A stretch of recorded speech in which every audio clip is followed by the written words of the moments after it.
Muito bem, pessoal, boa tarde. Estamos ao vivo em definitivo e não somos o Galvão Bueno.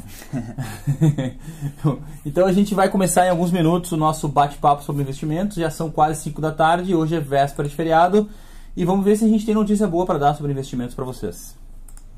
Quem for tendo dúvidas aí, já quiser ir batendo um papo enquanto a gente vai aquecendo aí pro nosso bate-papo, esperando o pessoal até as 5 da tarde, a gente está à disposição, senão a gente vai ficar quietinho aqui. É até bacana que vocês já vão jogando aí pro chat quais os assuntos que vocês querem que a gente comente, se quer que fale mais de título público, quer que fale de CRI, de debêntures, de COI. Já vão mandando as dúvidas aí pra gente já ir adiantando, já ver de que maneira a gente toca esse bate-papo aí, beleza, pessoal? E para quem me conhece, eu sou o Juliano Custódio, não conhece o nosso amigo Roberto Varasquim. Esse aqui é o Roberto Varasquim e eu quase chamei ele de Vacaria, porque aqui internamente a gente chama ele de Vacaria. Eu sou de Vacaria, uma cidade do Rio Grande do Sul, maior rodeio crioulo internacional do mundo, uma grande cidade. Maior que São Paulo. Maior que São Paulo. Vacaria, pessoal, é maior que São Paulo. Procurem no... Onde vai procurar? Procura no Google. Procurem no Google extensão. A extensão territorial de Vacaria, maior que São Paulo. Uma metrópole. A pequena metrópole. Bom, o Paulo aqui já está mandando uma pergunta que é clássica, né? Tesouro Direto, ainda existe oportunidades para investir no Tesouro Direto? Sim, Juliano. Pessoal, eu acho que sim, tá? Desde que estava começando a aparecer a questão da Dilma ser impeachmentada, a taxa de juros estava lá em cima, a gente começou a falar, pessoal, comprem Tesouro Direto que a taxa vai fechar. A taxa fechou. Até mês passado, quem estava comprando ainda estava ganhando dinheiro. Mesmo quem comprou há 2, 3 meses atrás, já está quase voltando a estar com lucro já. Só que, se no início do ano, janeiro, fevereiro, antes da delação da JBS, a gente acreditava que em 6 meses, 9 meses, a gente ia ter uma performance muito boa desses títulos do Tesouro, agora a gente já acha que vai demorar um pouco mais, tá? Por que a gente acha que vai demorar um pouco mais? Vamos dizer, essa confusão política aí vai levar mais, sei lá, 4, 5, 6 meses. E isso já vai ser março do ano que vem. Na minha conta não está bem fechada, mas ok. Mas isso já vai ser fevereiro, março do ano que vem. A gente já vai estar começando a falar em eleições de 2018, até entrar o novo presidente, até ele começar a se mexer. Como o Temer, por exemplo, começou a se mexer bem rápido, né? Mas até ele começar a se mexer, isso já vai ser 2019. Então, quem for investir no Tesouro agora, não invista com pressa. Você vai comprar agora para ver um fechamento de taxa de juros, ou seja, queda da taxa de juros para 2019. Vamos comprar tesouro agora, pessoal, principalmente os tesouros de curva mais longa, pensando em 2019. Não pense para o ano que vem. Juliano, eu quero investir no tesouro hoje para vender ano que vem. Então compre o tesouro para 2019, por exemplo. Tá? Mas também não faz muito sentido. Melhor talvez comprar um investimento pós-fixado até. Tem que fazer a conta, né?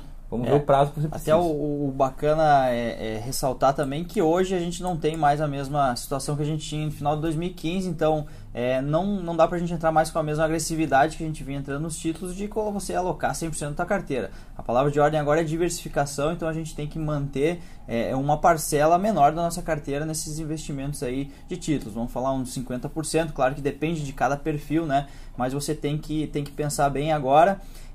E uma coisa bacana de falar também é que vocês sabem que, a maioria de vocês sabe que rege essa valorização dos títulos públicos, principalmente os de longo prazo, são os juros futuros. Os juros futuros eles são a expectativa da Selic para uma data futura. Pois bem, desde que houve a delação na JBS, esses juros futuros explodiram e foi o que fez as taxas do Tesouro, as taxas dos títulos públicos subirem, conforme vocês devem ter acompanhado. Então, desde que houve a delação da JBS, hoje é o dia que a gente tem a taxa de juros mais baixa desde o dia da delação. Ou seja, o juro está corrigindo com velocidade, apesar do cenário político, o mercado ele continua um pouco confiante aí nesse fechamento dessa curva e a gente está tendo essa oportunidade aí, dia após dia, diminuindo um pouco na taxa de juros dos títulos. Então a gente tem que começar a pensar já em montar nossa alocação para aproveitar esse espaço que a gente tem ainda para o fechamento dessa curva de juros. E vocês viram, o Roberto está com o gráfico do DI Futuro na tela aqui. Hoje a gente estava com uma queda muito forte nos juros, ou seja, o mercado estava muito otimista hoje durante o dia.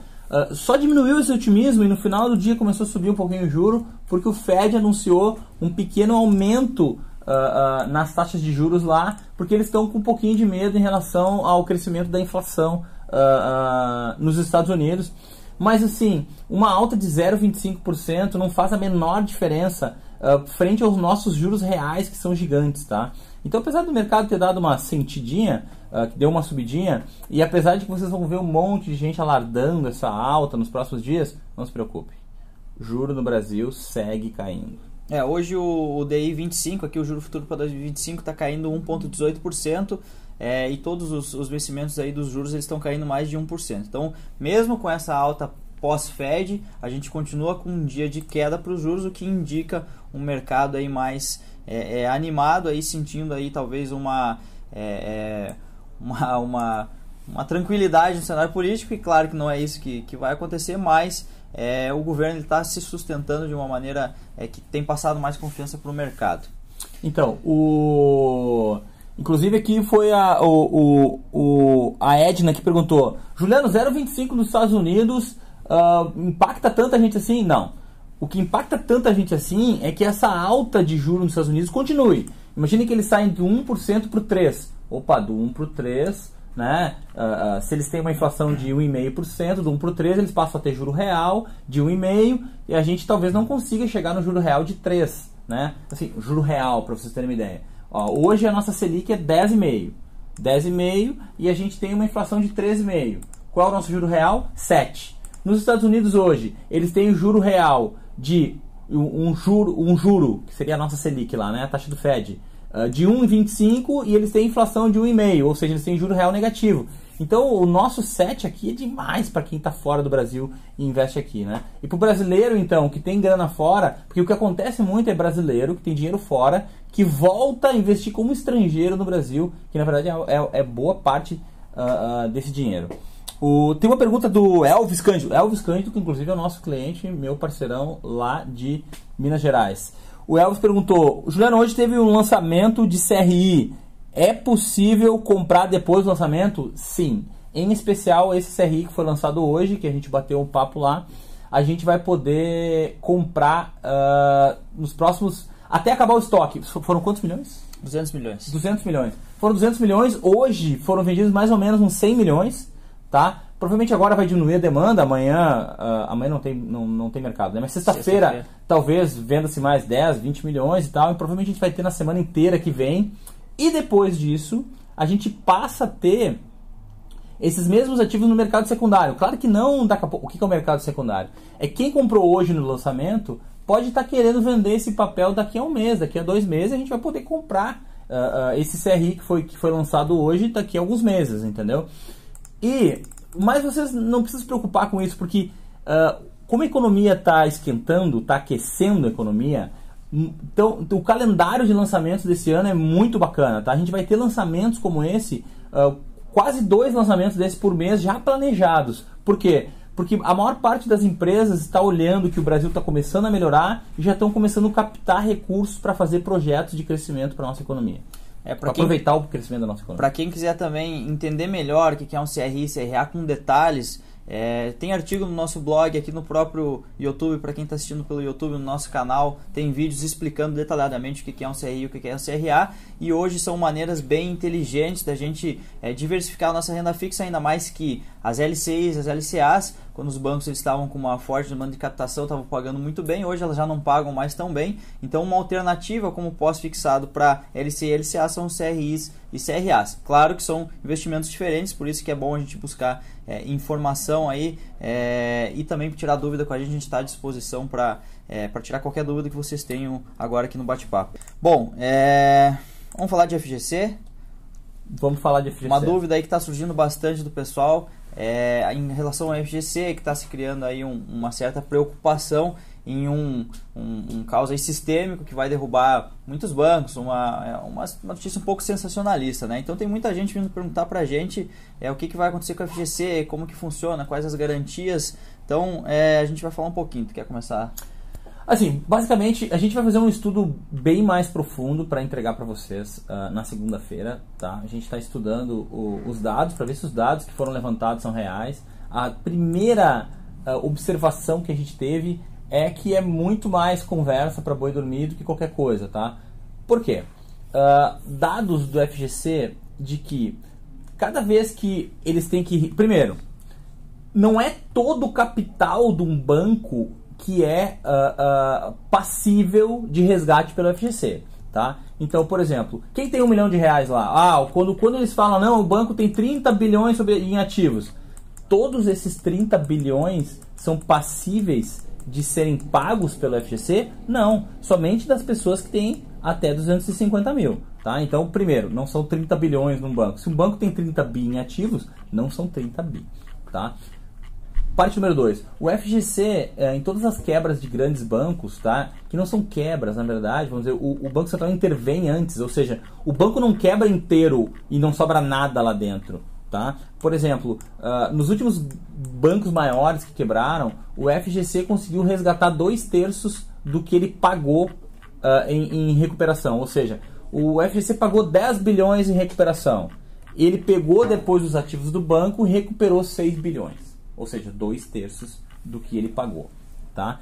Além do mais, um banco dar prejuízo num ano não quer dizer que o banco está tomando calote nas dívidas, porque quando é que um banco toma calote, quando é que um banco quebra, por exemplo, tá? Para vocês terem uma ideia, ou quando ele vai sofrer uma intervenção, quando ele não tem liquidez, ou seja, as pessoas começam a pedir resgate desses bancos, tá? E o banco não tem liquidez para bancar esses resgates. Por quê? Porque está tomando calote onde o dinheiro foi emprestado. E a situação não é essa. O que está acontecendo com muitos dos bancos de pequeno e médio porte no Brasil? Eles estão fazendo investimentos maciços em tecnologia para poder tomar o espaço que está aparecendo para eles, que os grandes bancos deixaram para eles. Então foi um ano passado, onde realmente para poder captar recurso, para poder pegar as pessoas, pegar os clientes, conquistar os clientes, esses bancos operaram no vermelho. Até tem dados aqui do próprio FGC de que praticamente metade do capital que está investido em ativos que tem a garantia do FGC estão fora, estão além desses 250 mil. Então metade do capital que está em poupança, CDBs, todos os ativos que são que fazem parte do FGC, metade estaria fora porque está acima dos 250 mil. Então, ou seja, metade, é bastante coisa. Então, segunda-feira a gente vai entregar um estudo que vai dar um panorama melhor sobre isso, mas vocês podem ficar tranquilos que essa é uma situação que não compromete, pelo menos por enquanto. A Edna falou que a Empíricos está bombando essa notícia, realmente. Assim, é a maneira deles trabalharem, a maneira deles venderem o serviço deles. É relevante colocar as pessoas para pensarem nisso, tá? Que não é eterna essa garantia do FGC. Se crescer demais os investimentos em renda fixa, principalmente em bancos pequenos, pode ser que realmente tenha algum problema no mundo de resgate, mas não a questão de tipo, seu dinheiro acabou e semana que vem tudo vai acabar, tá? Ou seja, é uma informação para se entender, mas não é nada para criar um alarde desse tipo. Legal. Perguntas que a gente não pode falar de produtos em específico. O Paulo Alexandre perguntou sobre um COI, um COI que está para ser lançado. A gente não pode falar, lei, tá? É regra. A gente não pode falar sobre um produto que está em fase de lançamento, tá? Uma regra aí que a gente não pode vender esse produto. Só quem pode vender em broadcast, fazer propaganda de um investimento é o banco originador desse investimento. A gente pode falar um a um com vocês, ou seja, eu posso falar com você e posso te ajudar a explicar e entender o prospecto do negócio. Mas eu não posso falar broadcast como eu estou fazendo agora, eu não posso falar no YouTube aberto para todo mundo ver, que isso seria propaganda, nem que fosse negativa eu não poderia fazer, tá? Então, entre em contato com a gente que a gente conversa com vocês e tira dúvida de vocês por e-mail, por WhatsApp, por telefone. Qualquer coisa. O Vinícius está falando aqui do que a gente acha da última da Empíricos, que a elite financeira mundial vai congelar todas as contas e as pessoas do mundo todo vão perder acesso a boa parte do seu dinheiro e será criada uma moeda única. Isso é um tanto quanto utópico, né, pessoal? É meio... É uma notícia bem utópica. Eu não vi o relatório, Também não tá? Eu não sei nem qual é a ideia, qual é a base que eles estão tendo. Mas vocês, assim... provavelmente eles estão falando do Bitcoin, será que não? Eles devem estar dizendo que tudo vai virar Bitcoin, talvez. Uma moeda digital. Uma moeda digital, ou criptomoeda. Se isso acontecer, pessoal, não é ruim, é bom, tá?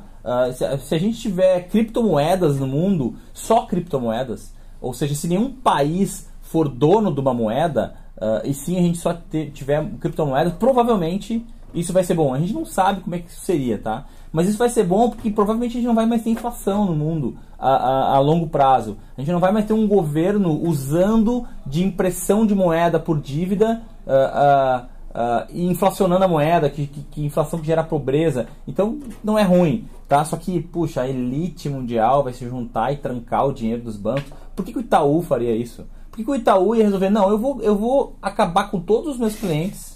Imagina o Roberto Setúbal lá vai dizer, não, eu vou fazer o seguinte, ó, eu vou acabar com todos os meus clientes, eu vou acabar com o meu negócio, porque eu faço parte de uma elite mundial que quero acabar com o mundo. Puxa, vamos falar sério, né? Bom, tu quer falar um pouco mais sobre Bitcoin também, aproveitando aí que já que a gente entrou no tema. Já que nós entramos... isso vai. Tem aparecido bastante clientes nossos falando sobre uma nova proposta de investimento aí com bitcoins, e a gente tem ficado um tanto quanto apreensivo, porque a gente já viu esse filme antes em outras épocas com outros tipos de empresa, como o Telex Free e algumas outras. Então a gente está tendo essa nova demanda e esse novo produto aí de marketing multinível, e a gente tem ficado um tanto quanto preocupado. Eu deixei ele começar a falar porque eu sou um cara meio... Você deve notar que eu sou um cara meio nervoso, né? Sou um cara meio nervoso. Já não começaria tão... Eu fico meio bravo, eu fico meio bravo com essas coisas, né? O que acontece, né? O tempo todo, assim... entendam que eu não estou aqui para falar mal do Bitcoin e nem mal do marketing multinível. O marketing multinível pode ser uma coisa legal, só que a 90% das vezes ele é usado da maneira errada. E o Bitcoin também é uma coisa muito legal. E 90% das vezes ele é usado da maneira errada. Agora, quando tu pega 0,9 vezes 0,9, ou quando tu multiplica um pelo outro, ferrou. Porque as pessoas agora estão fazendo o quê? Estão dando golpe de um marketing multinível baseado num golpe e estão dizendo que é Bitcoin. Eles pegaram uma coisa da moda agora, que é o Bitcoin, e estão usando para dar golpe de marketing multinível, que na verdade não é marketing multinível, né? É pirâmide. Estão criando pirâmides financeiras que parecem marketing multinível, usando o Bitcoin como pretexto, dizendo que o dinheiro está saindo de mineração de Bitcoin. Pessoal, não tem... ninguém pode minerar mais Bitcoin, tá? Ou quem é que minera o Bitcoin? Quem minera o Bitcoin, ou seja, quem são os criadores, quem ganha Bitcoins, as pessoas ganham centésimos de Bitcoins por kilobytes que eles usam no blockchain, né? Ou seja, tem vários computadores pelo mundo que compartilham as tabelas e gerenciam as trocas e as compras e as vendas dos bitcoins pelo mundo, tá? Então, antigamente você podia ter um computadorzinho em casa que fazia isso. Hoje em dia não. Hoje em dia são grandes computadores que fazem isso em poucos lugares do mundo e nem todo mundo tem autorização para fazer esse troço mais, tá? E não existe. As pessoas estão usando... a nova moda é Telex Free com Bitcoin marketing multinível. Não entra nessa. Porque o que a pessoa olha, o que o pessoal está olhando ultimamente é o rendimento do Bitcoin nos últimos anos, que realmente teve um rendimento alto, e a pessoa pega o desconhecimento das outras, né, a falta de conhecimento em cima desse mercado, e utiliza o Bitcoin como uma ferramenta para atrair a pessoa para essa arapuca aí. Então fiquem bem atentos, tá, pessoal? O Bitcoin realmente tanto o marketing multinível quanto o Bitcoin são duas ferramentas válidas, mas a gente tem que ter muito cuidado com esses novos golpes aí que estão aparecendo na internet. Então fiquem bem atentos, venham perguntar, falem com o seu assessor de investimentos. O interessante é sempre estar em contato aí com alguém, ok? Uma pergunta aqui do Ivo Silvio, com a taxa Selic em queda, onde é melhor investir? Então, assim, hoje a palavra de ordem é diversificação, mas quando a gente tem uma taxa Selic alta e ela está em perspectiva de queda, a gente tem que primar por ter investimentos pré-fixados, investimentos que se beneficiem dessa queda na nossa carteira. Investimentos esses quais?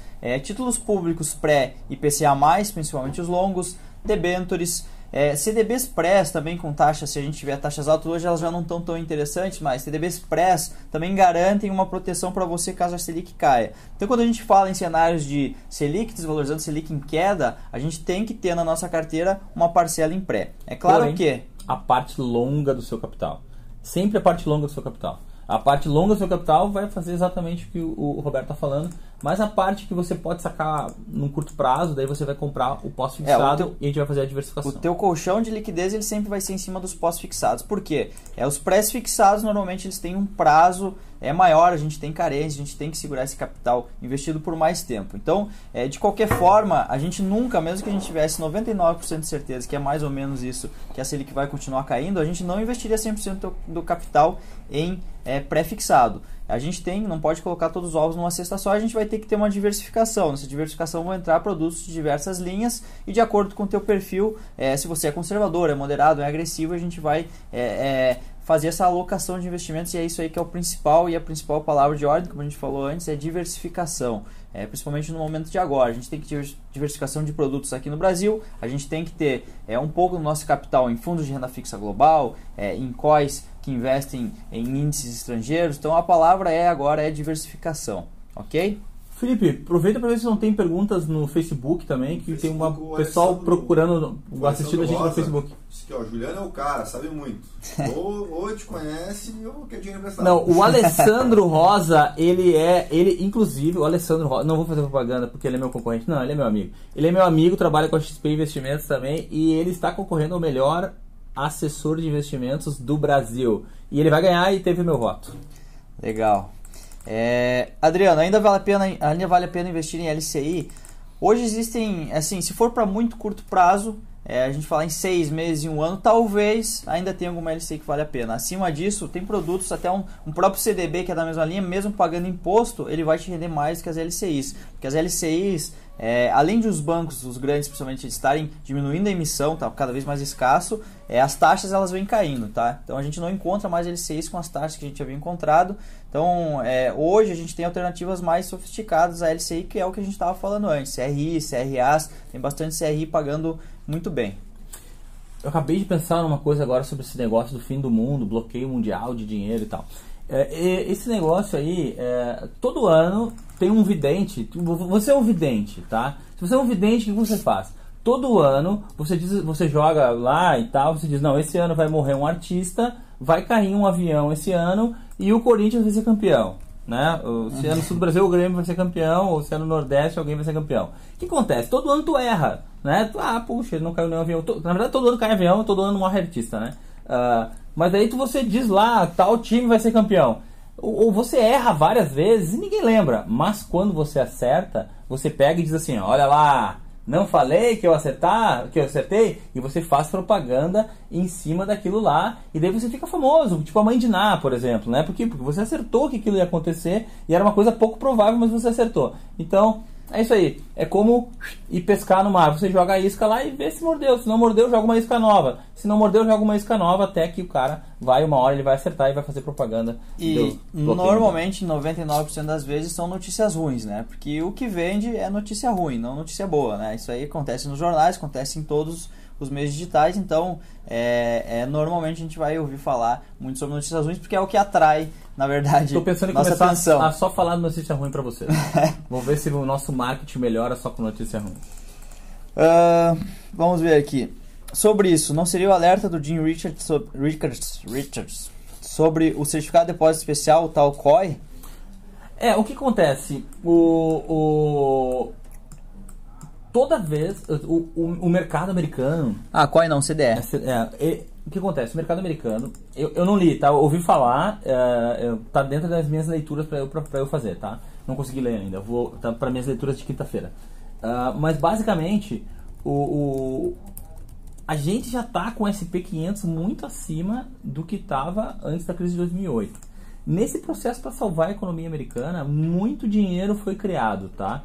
Muito dinheiro foi criado, os quantitative easy, foi criado muito dinheiro, foi gerado muito dinheiro nos Estados Unidos. Esse dinheiro está todo nos bancos e esse dinheiro começou a ir para o mercado de renda variável e a gente já está com múltiplos incríveis nas ações americanas, tá? Então o que vai acontecer? está se criando uma bolha. Não há dúvida. Agora, quando que ela vai estourar? Ela pode estourar em 1 ano, ela pode estourar em 2 anos, ela pode estourar em 3 anos. Mas que vai acontecer, vai acontecer. Porque isso é cíclico. O mercado é cíclico. Uma hora vai acontecer. Vai acontecer esse ano? Não sei, vou até ler para entender. Confesso que não li. Mas eu acredito que essa bolha não vai estourar agora ainda, tá? Os múltiplos das empresas, tem muitas empresas ou, vamos dizer, a economia americana ainda tem a crescer e esses múltiplos naturalmente vão diminuir, tá? Porque com o aquecimento do mercado. Mas eu acredito que o Trump está fazendo, o que ele está propondo para a economia é em um nível parecido com a nova matriz econômica aqui da Dilma. Ou seja, ele vai começar a aquecer ainda mais artificialmente a economia lá, através de barreiras, né? Através de incentivo para empresas locais, para produzir lá, etc. e tal. E isso só vai ferrar mais a economia, vai empurrar com a barriga essa crise, tá? Ele vai dar uma empurrada com a barriga, a gente vai ganhar uns 2 anos, tá? Para daí sim a gente vir com uma bolha 2, 3, 4 anos, não sei quanto tempo ele vai conseguir empurrar, mas quanto mais tempo se empurra isso com a barriga, maior é o tombo lá depois. Bom, vai ser há 3 anos. Fundos multimercado. Fundo multimercado. Bom, fundo multimercado é uma pergunta bem ampla, né? Porque o fundo multimercado, basicamente, ele é um fundo que ele pode investir no que ele quiser. Dentro disso, ele se divide em várias classes. A gente tem fundos multimercado de crédito privado, tem fundo de long e short, tem fundo direcional, tem fundo de câmbio, tem várias coisas. Então, o fundo multimercado, basicamente, como eu falei, são fundos que podem investir livremente em diversos ativos. Então, na verdade, é uma oportunidade para quem não tem, de repente, um capital tão grande, de investindo em um fundo só, você ter juros e moedas, você ter renda fixa, você tem título público, você tem debênture, você tem renda variável, tudo dentro de um fundo só. Então ele faz uma gestão ativa dentro de uma cesta de vários produtos, tá? Claro que, por exemplo, um fundo de multimercado de crédito privado, ele tem que respeitar uma legislação lá que ele tem que investir 60% ou mais da carteira dele em títulos de crédito privado, tá?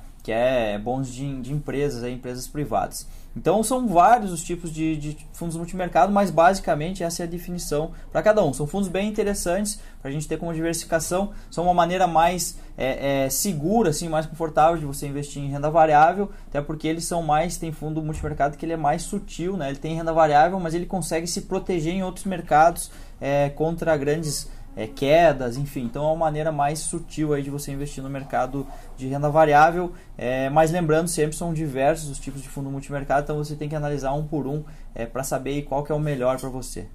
Então, na verdade, né, vamos dizer, então, reforçando, estudem antes de investir num multimercado, tá? Porque ele pode ser milhares de coisas dentro dele. A palavra multimercado engloba fundos das mais diferentes possibilidades dentro deles, tá? Então, por exemplo, um multimercado de crédito privado, acho bacana de investir agora e é para um perfil de cliente.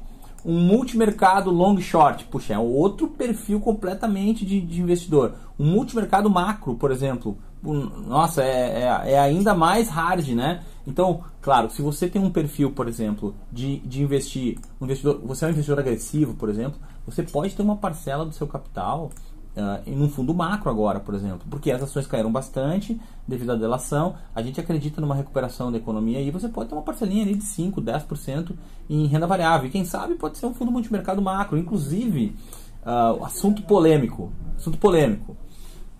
O pessoal prega muito que o ideal é o investidor investir sozinho em ações. Eu acho que o ideal é o contrário, tá? Se você quer aprender a investir em ações sozinho, invista bem pouquinho dinheiro e vá brincando de investir em ações sozinho. Mas para investir dinheiro sério em ações, você tem que contar com um profissional. Pessoal, se vocês tiverem... semana que vem, inclusive, a gente vai entrevistar um gestor profissional e a gente vai colocar ele para falar para vocês entenderem a capacidade dessas pessoas na hora de gerir um fundo de ações. A questão de cuidar com volatilidade do fundo, cuidar com beta do fundo, gerar alfa num fundo. Ou seja, não é simplesmente pegar o seu dinheiro e comprar uma ação, duas ações. Você tem que pensar na correlação dessas ações, você tem que estudar essas ações. Coisa que você não consegue fazer sozinho no nível que uma equipe de gestão de ações faz no fundo. Então, a maior parte das vezes é muito mais barato você pagar 2% da taxa de administração para botar dinheiro no fundo, que você vai ter uma segurança muito maior, tá, do que você investir sozinho, ainda mais para o marinheiro de primeira viagem. Pessoal, perguntas do Facebook aqui. O Eduardo Carvalho pediu uma recomendação aí de algum livro, alguma didática sobre a bolha. Foi comentado antes. Assim, eu sei que esse artigo aí do Jim tem na Infomoney, isso é um legal. Assim, para quem domina mais o inglês, eu acho bacana vocês seguirem um blog chamado Zero Hedge, tá? Que é muito bacana, tá? Tem informações muito legais. E assim, eu não posso falar sobre uma bolha que eu não sei nem qual é a história da bolha, mas eu sei que esse saiu no Infomoney, a tradução desse artigo, porque esse artigo ele escreveu lá fora, né? Saiu no Infomoney, mas procurem também nesse site Zero Hedge, que eles fazem um resumo e catam as melhores informações de toda a internet quando a gente está falando de coisas que acontecem lá fora. E o Alessandro Rosa mencionou aqui que tá tendo recorde de emissão de crédito privado, e ele perguntou se tu acha que isso é um artifício que as empresas estão usando para melhorar os seus balanços, né? Eu vou te comentar isso. É uma boa maneira. O Alessandro quer me pegar, né?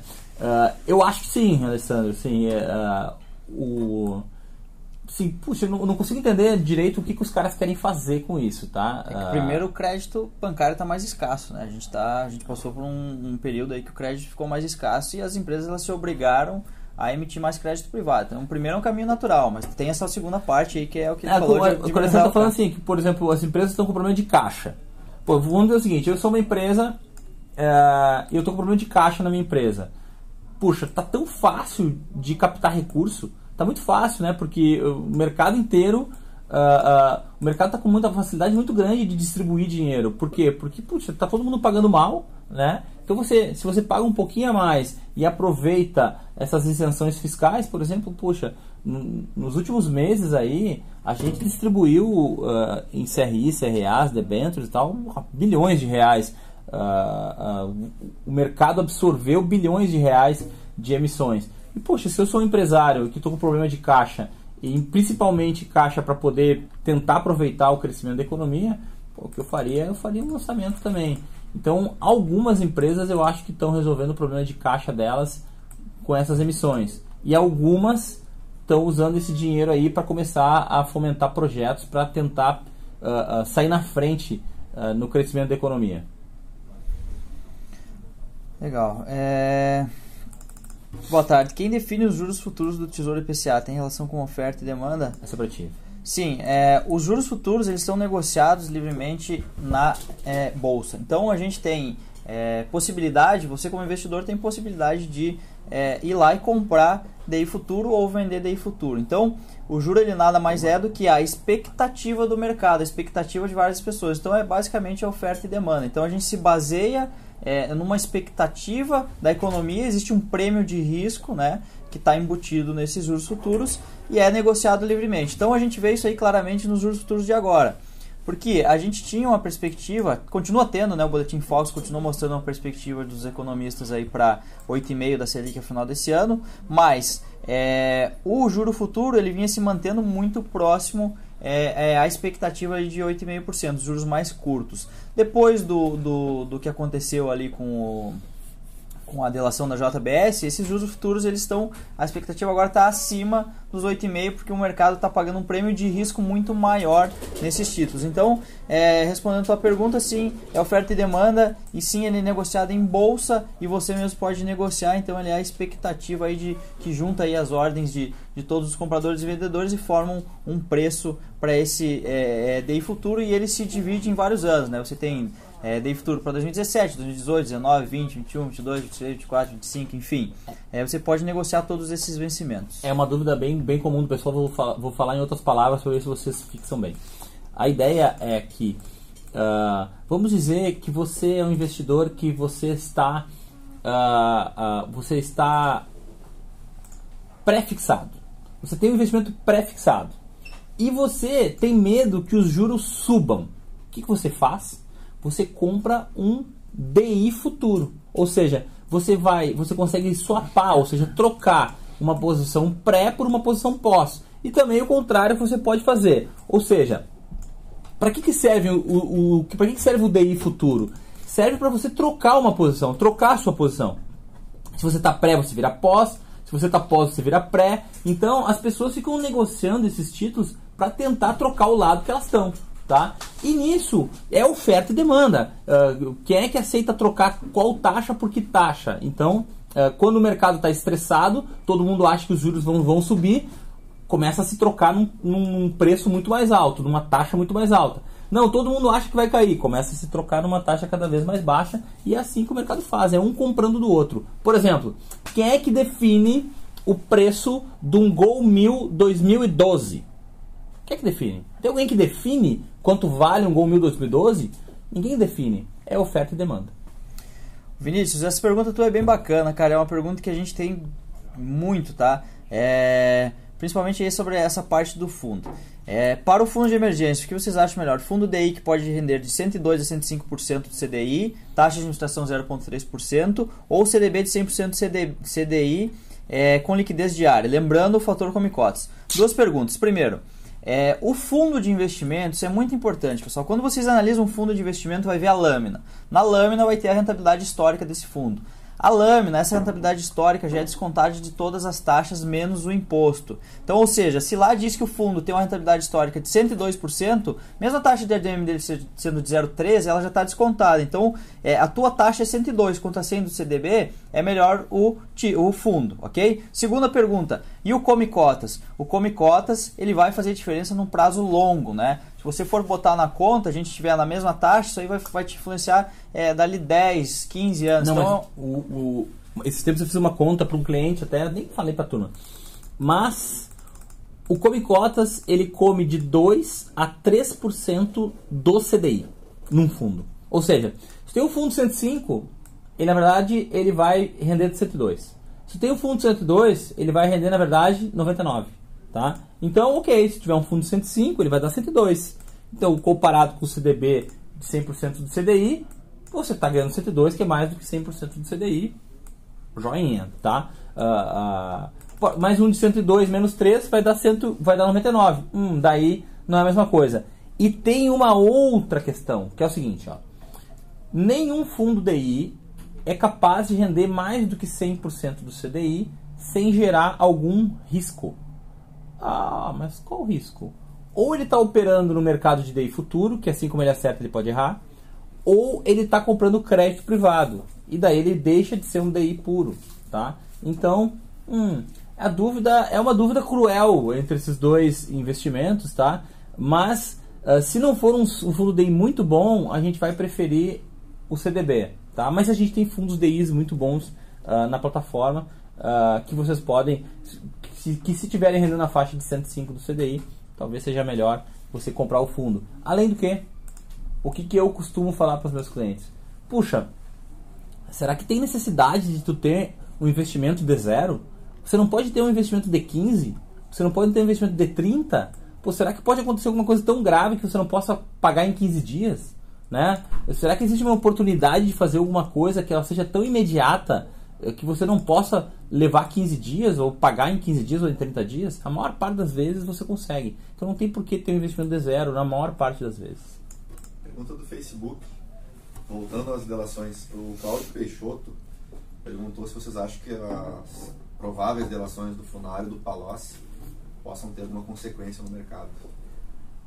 A instabilidade, né? Sim, a consequência é instabilidade. Ou seja, a gente vai ter instabilidade no juro, flutuação no juro subindo, mas, puxa, o que eles vão dizer que possa piorar? Tá? Não tem nada que possa piorar. Ou seja, o Temer já está afastado, assim, é só questão de tentar derrubar ele da árvore, ele já caiu, tá? E puxa, até inclusive na votação do TSE a gente não acreditava que ele fosse cair e tal, mas a gente estava até torcendo, estava na torcida que caísse, porque ele no poder, a chance de sair alguma coisa era nula, tá? De sair alguma reforma agora, a trabalhista vai passar, né? Mas de alguma forma vai passar. Mas a da Previdência, puxa, chance nenhuma. Agora, vai que ele caísse, vai que saísse a eleição indireta, porque a direta não tem como sair, tá, pessoal? Vai ser indireta se ele cair. Vai que sai uma eleição indireta, vai que entra alguém do PMDB, e vai que, ou do PSDB, e vai que sai alguma reforma. Puxa, era melhor que ele caísse até. É que daí nessas duas delações são duas preocupações diferentes do mercado, né? Com o Funaro, é uma delação que vai atacar diretamente o Temer. A do Palocci é contra os bancos, né? Que é a expectativa que se criou em cima dessas duas delações. Hoje o governo ele já autorizou o Banco Central e a CVM a fazerem acordos de leniência, né? E alguns bancos já se prontificaram a fazer esses acordos. Então acho que vai ser, como tudo no Brasil, vai ser um barulho, talvez seja grande, a gente vai ver volatilidade, mas lá na frente isso aí não vai afetar o sistema financeiro. Okay? Eu fiz até uma transmissão na segunda-feira junto com o Ricardo e tal, e me fizeram essa pergunta, puxa, e se pegarem os bancos? Olha a conta que eu fiz, a JBS com toda aquela zebra que eles fizeram, toda a patifaria, o acordo de leniência saiu em 10 bilhões de reais, para pagar em 20 anos. Agora vamos dizer que o problema do Itaú, do Bradesco, sei lá, seja muito maior. Ok, a multa vai ser de 30 bilhões, tá? 30 bilhões é metade do que lucrou o Itaú no ano passado, ou seja, não acontece nada com o banco, tá? Ainda mais que vão dar 20 anos para eles pagar. Então, cara, desculpa o termo, mas vai sair na urina. Então, assim, e outra que, assim, o governo, essa parte dos bancos, vai fazer de tudo para proteger o sistema financeiro, porque, como aconteceu lá nos Estados Unidos, os bancos, eles são meio inatingíveis nesse sentido, porque eles não podem prejudicar o andamento do sistema financeiro. Oi, o João, muito obrigado, João. João Alonso da Silva Júnior está falando pro pessoal compartilhar o vídeo, dar um like, se inscrever no canal. Isso aí, pessoal, faz isso aí, pessoal, para nós. Dá um likezinho ali, compartilha. Quem está no YouTube, se inscreve no nosso canal. Por quê? Porque assim você vai receber todas as nossas atualizações e você nos ajuda a que esse vídeo chegue para mais pessoas vão nos conhecer e a gente vai poder falar cada vez mais, vai poder falar diariamente, vai poder conversar com vocês sobre investimentos todos os dias. O João, vou respondendo a pergunta do João, que já promoveu a gente, como fazer com que o Tesouro funcione como poupança, ou seja, com liquidez mensal todo mês cair uns juros na sua conta. Hoje você tem a opção no título público, né, de comprar títulos públicos que te pagam um cupom de juros semestral. A gente não tem a opção de um cupom de juros mensal. Mas então a gente pode, você pode se preparar, né, para semestralmente ganhar esse cupom e dividir mensalmente. Então a gente tem essa forma de remuneração. O bacana é que esse título público ele pode servir como renda lá na frente, né? Principalmente para o pessoal aí que já constituiu capital e quer ter lá sua renda, seu complemento de renda, você vai investir nesse título. São títulos, as NTNBs, né, no caso, que eles te pagam a inflação, ou seja, teu capital nunca vai perder valor e você recebe esse cupom de juros que vai servir aí para você utilizar mensalmente.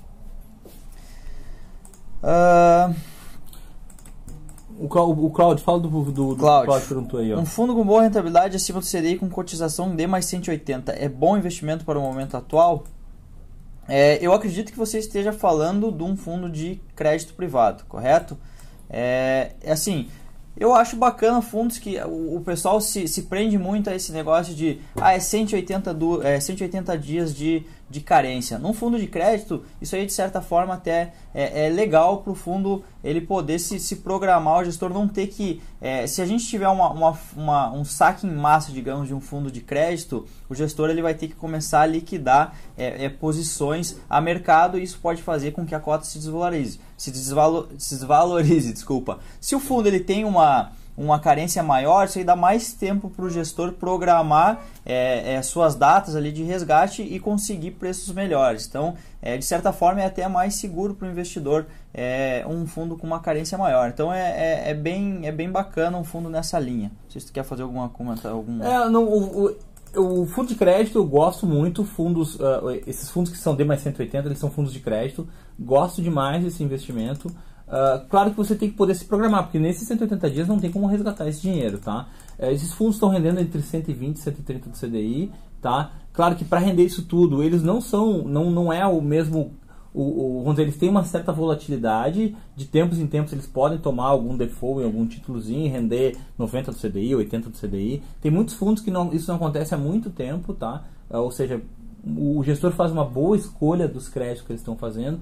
Eu acho que dá para ter uma parte considerável da tua carteira, aquela parte que é pós-fixada nesse tipo de fundo, mas depende muito do teu perfil como investidor, tá? Assim, a gente não gosta muito de dar receita de bolo, a gente gosta de conversar com o investidor, conhecer o investidor, entender as necessidades dele para daí sim oferecer esse tipo de fundo, mas eu gosto muito desse tipo de fundo.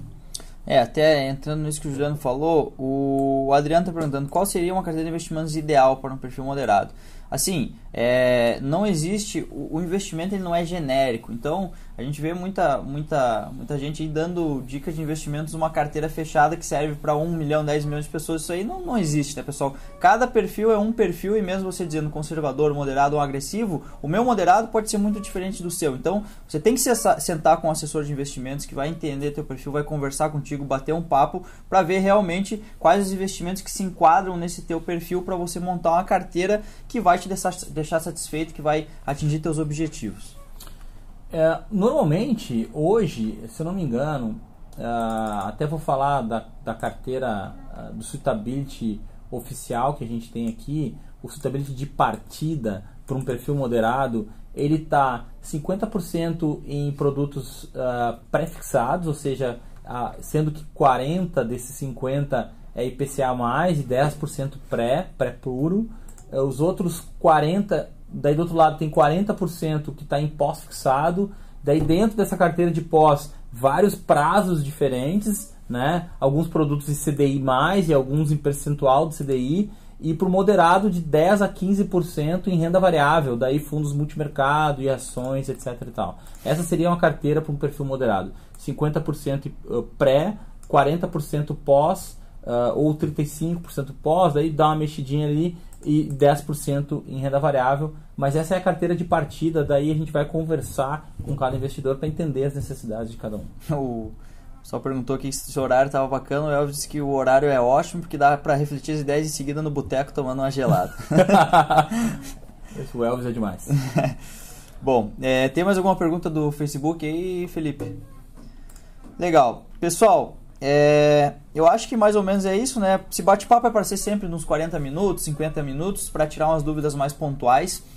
Semana que vem a gente vai estar na quinta, nas palestras de quinta eu tô falando, a gente vai estar lá em São Paulo na Expert, que é um evento organizado pela XP. A gente vai estar buscando mais informações aí com gestores, especialistas, muitas figuras aí do mercado financeiro. E dia 29 a gente está voltando com uma palestra aí falando sobre o melhor investimento para 2017, segundo semestre. Que com toda essa confusão, esse caos político, aí a gente está montando todo um material novo para passar para vocês. Então a gente volta dia 29.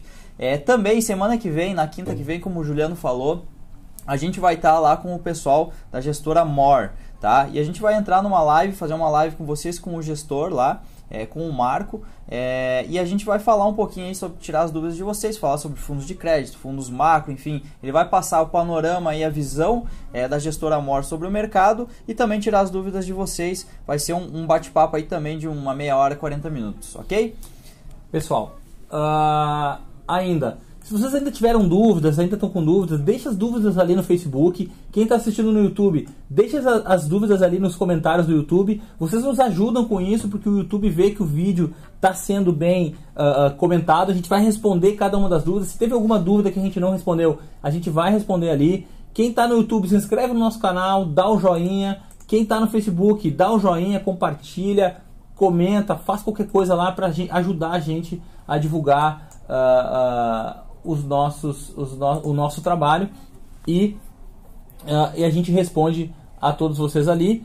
Na quinta que vem a gente vai estar lá na Expert. Nós vamos fazer diversos lives lá na Expert. Eu vou tentar visitar o máximo de gestoras, bancos, fundos, falar com muita gente e transmitir para vocês lá da Expert com o máximo de pessoas possíveis, com o máximo de pessoas que a gente conseguir transmitir nesse evento, que vai ser o maior evento de investimentos da América Latina. Eu já falei sobre isso aqui. A gente vai se encontrar com mais de 100 clientes nossos que compraram ingresso para estar com a gente lá na quinta-feira.